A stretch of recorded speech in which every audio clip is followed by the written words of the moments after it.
Hello, Duke fans, and welcome to episode 143 of the Duke Basketball Report podcast, coming to you for a, I guess, slightly special edition. It's Thursday night, January 17th, 2019. This show, of course, brought to you by the fine folks at Byrd Campbell, PA, with law offices in Florida and Texas. Don't forget, for all of your legal needs, byrdcampbell.com. Byrd Campbell means business.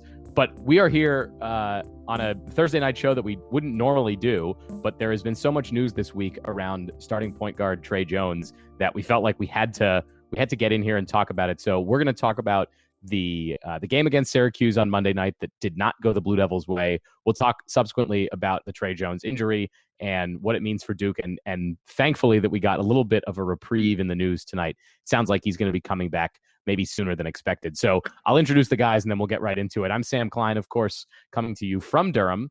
I'm joined, as always, by Donald Wine in Washington, D.C. Donald, good evening. Hey guys, I know people out there either believe in God, they may believe in another deity, or they may not believe in anything at all. But I thank all of you for praying anyway for Tre Jones' shoulder. And of course, Jason Evans' signature laugh coming to you from Atlanta. Jason, hello.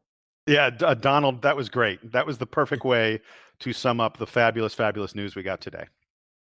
All right, so we're gonna let's do this. Let's talk about Tre Jones's injury and his status first, and then we'll kind of loop back and mix that in with a review of the Syracuse game, the unfortunate Syracuse game, and then we'll quickly look ahead again at tomorrow, or at Saturday night when Duke hosts Virginia with, it appears, not Tre Jones, but with the rest of the lineup intact. So we'll sort of reset our expectations for that game. Let's just quickly, though, talk about Tre Jones. So the story was Monday night, Tre hurt his shoulder in the opening minutes of the game against Syracuse. Of course, as everyone saw, he went down, was helped off the court, and didn't return to at least the public viewing area of Cameron the rest of the evening.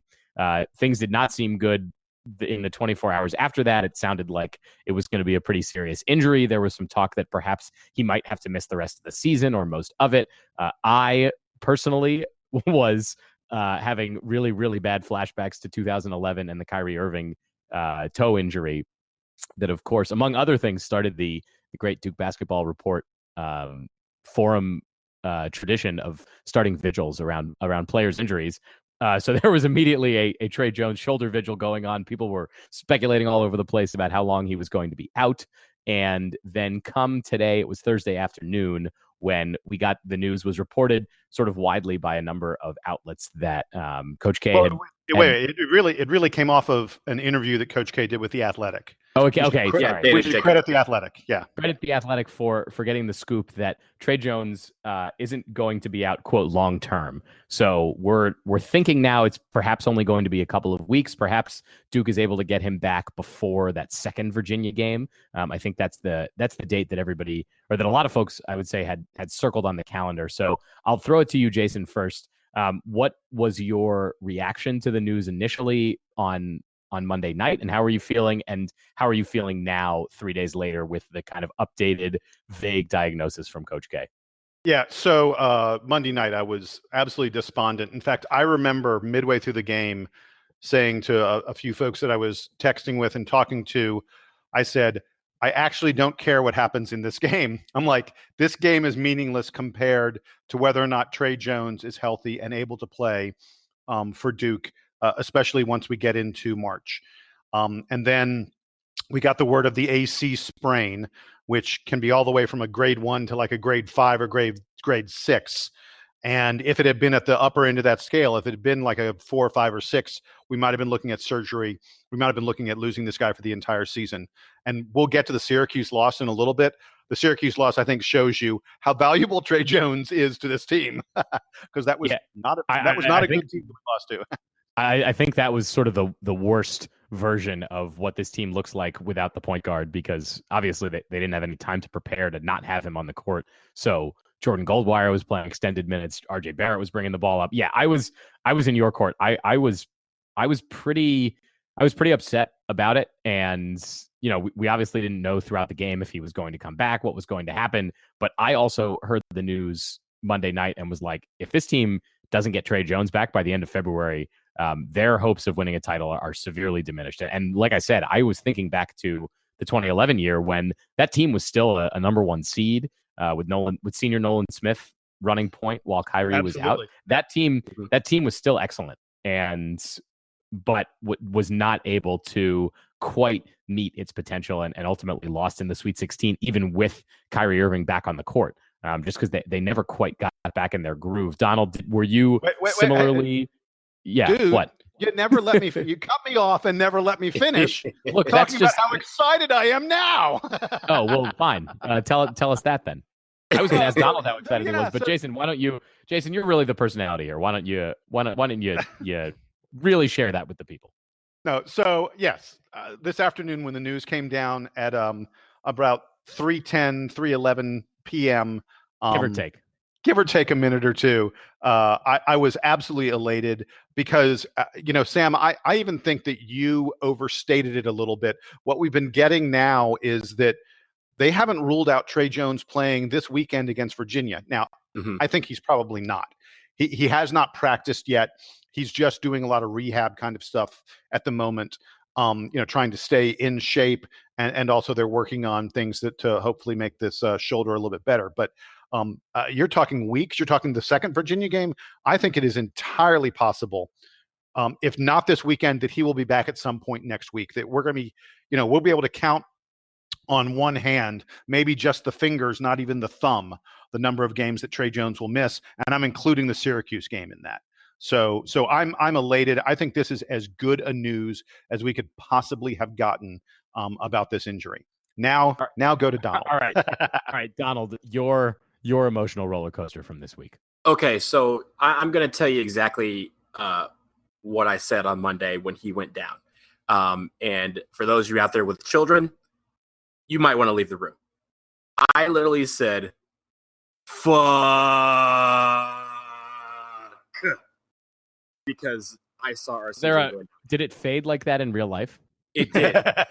Because I didn't know how else to express. I also was holding a baby, not mine. So I had to make sure that I muted it so that kid did not grow up, does not grow up thinking that he wasn't the kid from Meet the Fockers, right? It was not. No, it was not. No, it was not. So, so I was devastated. It was one of those things where, just this last episode we were talking about the monikers you could throw at Tre Jones's game: MVP, unsung hero, however you want to call it, indispensable. We learned the hard way on Monday night that that's exactly what he was, and then some. So for him to, not be out, and like you, Sam, I look behind me as I record in my room, and I have two posters up. One is of the 2001, 2002 team. One is of that team that you mentioned, the 2010, 2011 team. Those are the two teams that, in my opinion, probably should have won the national championship, but didn't because of different things. And for, that year with Kyrie Irving, when he went down, having went to that Michigan State game the day before, the game before he got hurt, it was like a gut punch because I still feel that team would never have lost. Like, they were that good. Coach K says it. Coach K says they would have gone undefeated. They would have gone undefeated if that injury does not happen. Now, I also think that a lot of things would have changed. There would not have been a Nolan Smith that played his ass off. And I mean, he would have, but he wouldn't have been a National Player of the Year candidate. He probably would have been one of those candidates, but Kyrie Irving probably would have run away with it. But in the end, going back to Tre Jones, him being really not ruled out of the game on Saturday, that I don't think he's going to play. I think that's more of a tactic because now, in a smart one, Virginia has to have two game plans, one for a Duke without Tre Jones and one for a Duke with him in the lineup. So basically one lineup where Duke has a pressure defense playing full court and one where they don't. Exactly. And that's smart for them to say he's, and honestly, I don't think it's gamemanship. I think he really is. They say he's responding to rehab. And I think that is going to be a big boost, not just for the team, but for the fans that are going to be in Cameron on Saturday night. I think that little boost to hear that he might play, I think he might warm up, he might dress, and then it'll be a waiting game as to whether or not he actually gets off the bench. I don't think they're going to, have him out there in street clothes. I think it might be something where he could be in uniform and just not play. And if that's the case, that in itself is going to be a big boost to this team heading into Saturday night. Yeah. So let's quickly kind of bring it back and talk about what happened the rest of the game. So we know that in the first 6 minutes against Syracuse with Tre Jones on the court, Duke came out to like an 11-0 lead or so, and the Orange looked like they had no idea how to beat the one-man pressure defense of Tre Jones. Then he goes down, and Syracuse almost immediately grabs the reins and never lets go, including making one of the craziest shots I've ever seen live in a game. Was right before halftime. Syracuse hit a 3-pointer from about 80 feet from the basket. So Donald, why don't you just keep going here and talk a little bit about that game and what kind of the pressure points were for Duke in addition, I guess, to outside of just the Tre Jones injury. I'm not sure who I saw this from on Twitter just before the game during the day on Monday, but it was a stat that said that against the zone this year, we've only shot 42%. Now, as a team for the year, I'm pretty sure we're either close to 50% or over 50% from the floor. So that is a very noticeable drop off. And I think it's because we force ourselves, or we settle for a lot of 3-point shots. And against, Syracuse, that was no exception. We shot 43 3-pointers and only made 9 of them. And if we're making, 10 to 12, we win that ball game, even with, in spite of everything that happened. So I'm not sure what it is that we are so bad against the zone and shooting so poorly against the zone, but I think it's because we're settling for all of these jump shots. Meanwhile, RJ Barrett went off for 35 points and 10 boards. RJ Barrett had 23 points and 16 rebounds. Marquise Bolden had 12 points and 11 boards. So what am I saying? I'm saying we didn't get the ball into the paint enough because those guys, I know RJ took 30 shots. I know Zion took 12 or 20, but they were very effective inside the paint, and we weren't getting the ball inside the paint enough. That's all that was working, because the outside shooting was a disaster. Yeah, exactly. I don't know what the intimidation factor was with the zone defense. Jack White went 0 for 10, I believe, from 3-point range. It's like, for whatever reason, the shots just weren't falling. One final note is that Zion, what he was best at was when he got the ball right at the free throw line, right in the middle of that 2-3 zone that Syracuse does. And he would take that and either pop a jumper right there or drive to the hole, get a shot, and get an and one. What do they need to do on Saturday? I don't want this to become a season where teams say, we're just going to do zone and hope that they have a bad shooting night, which has been more often. And I think that is, one of the things that I'm sure Coach K is working on in practice, how to play against the zone to get our guys in the position that they are most successful in. Go ahead, Jason. So I was going to say really quick, I don't think Jack White took a bad he didn't force any 3-pointers. Right. He didn't have a bad one. All 10 of them were shots where when he put it up, I went, that's a good shot. He should make that shot. And he didn't make any of them. Look, there's a great stat from this game. A few of them that really sum up what happened. In the first 6 minutes when Tre Jones was playing, Tre Jones by himself had 4 steals. The remaining I was going to say the remaining 34. It's not 34. It's 39 minutes because we played overtime. The remaining 39 minutes of the game, the rest of the game, Duke had 4 steals. So Tre had 4 in 6 minutes. The entire rest of the team had 4 in the other 39 minutes. That shows you the difference in the pressure he's able to put and what we had when we didn't have him. And I'll give you another great stat. So a key thing that people look at in terms of defense is effective field goal percentage defense. What's your opponent shooting when you factor in 3-pointers and stuff like that? And ideally, a good defensive team holds their opponent to less than a 50% effective field goal percentage defense. Duke has held their opponents under 50% in effective field goal percentage in every single game this year, except 2 of them. to Gonzaga, and to Syracuse. That's all you need to know. Right. So what you're saying is it's important. Yeah, yeah. I'm saying it's a pretty good indicator. When Duke holds a team below 50% in effective field goal percentage defense, they're undefeated. When the opponent is above 50% in field goal percentage defense, Duke is defeated. We're 0-2.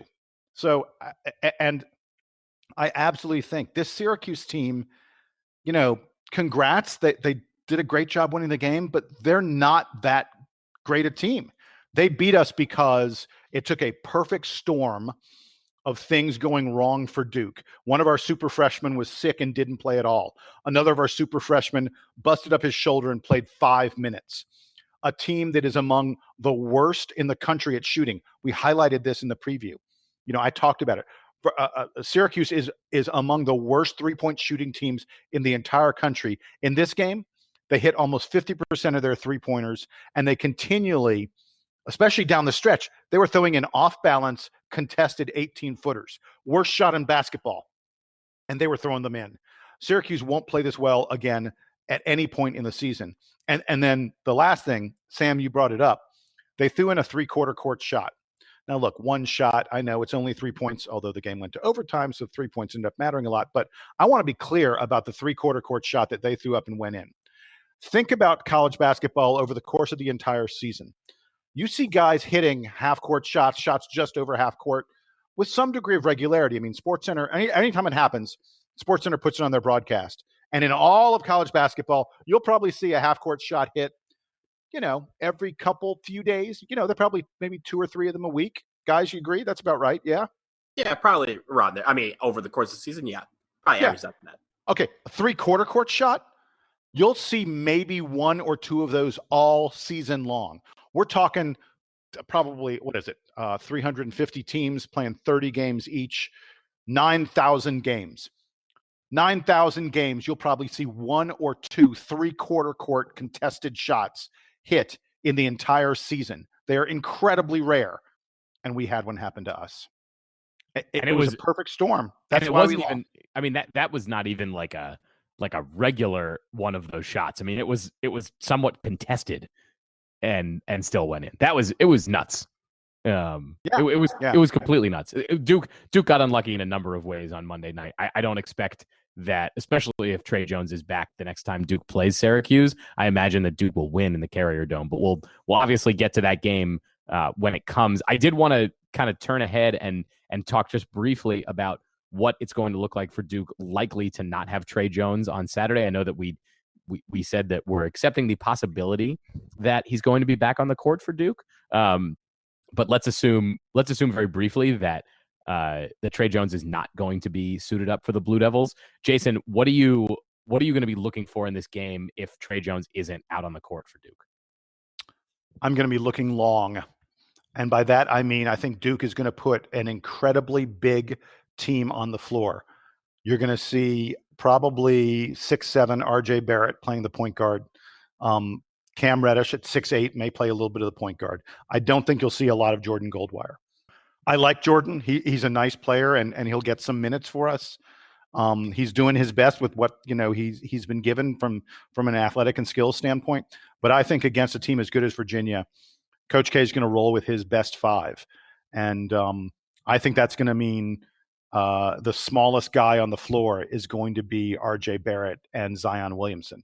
That we're going to have those 2 guys. We're going to have Jack White, Marquise Bolden, and Javin DeLaurier and Cam Reddish. Those are going to be the guys going to be out there the vast majority of the game. You'll see a little bit of Alex O'Connell and Jordan Goldwire. But Duke is going to be really long, and I think we're going to try and use that length and height advantage to our advantage as much as we can against a very, very disciplined Virginia team that,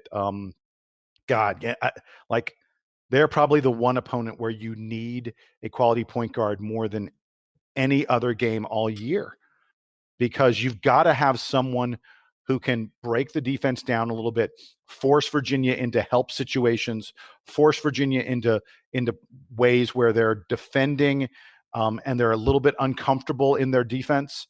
And the last thing is, I mean, Tre, on the defensive end, I mean, Virginia's turned into a good offensive team, which they have not been in recent years. And, I think Tre matching up against Ty Jerome was going to be a great matchup, and one that, Jerome is the engine that drives that Virginia team, and I feel like Tre could have interfered with him in ways that we probably won't be able to without him.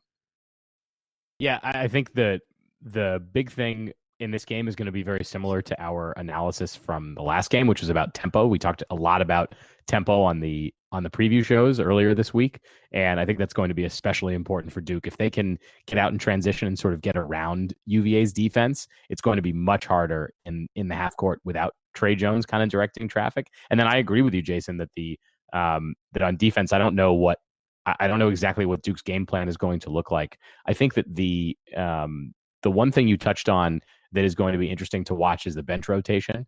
We talked a bit about, or I think I talked about the shortening of the bench last weekend on the show, and how that top 7 for Duke is really most of the minutes you're going to see going forward. Obviously, if Jones is out and if Reddish, it doesn't sound like Cam Reddish is going to have any lingering effects from whatever was ailing him on Monday. But if those guys are out, then it'll be interesting to see how much more of Jordan Goldwire or Alex O'Connell we see. Obviously, O'Connell is ahead of Goldwire right now in the rotation, but without a point guard, you wonder if Coach K is going to tinker a little bit more, given how much he likes having a point guard on the floor, even though he's very much of the positionless basketball, 5 best guys orientation. He still likes to have a point guard. Donald, Really quick before you go to Alex O'Connell, played 34 minutes, and arguably, other than Zion Williamson, had the best game of anyone in a Duke uniform, I think. Arguably, I mean, he was 4 of 8 from 3-point land, had 16 points in a big game, playing big minutes.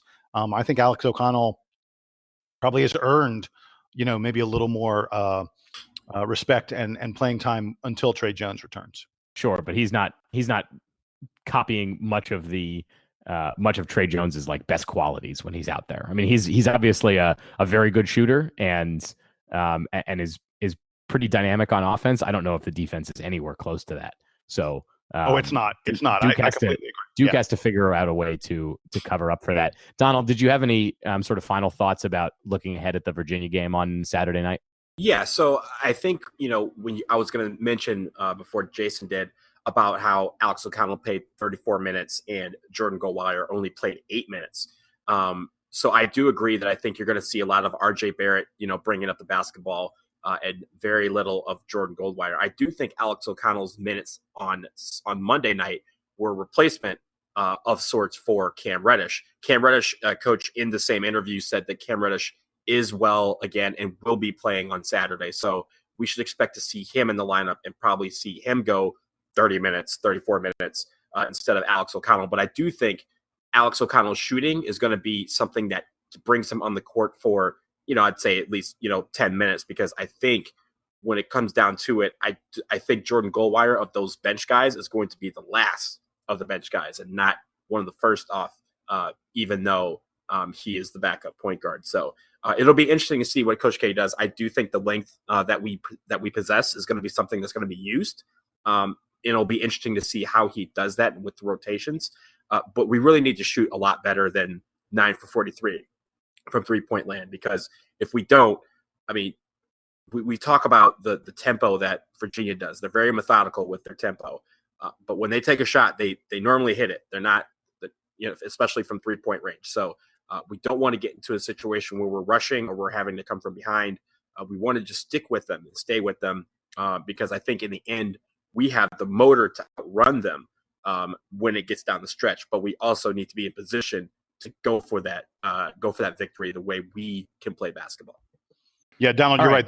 That effective field goal percentage stat that I was talking about earlier, Virginia is the type of team that crushes you on that because they're so efficient and their 3-point shooting is so good.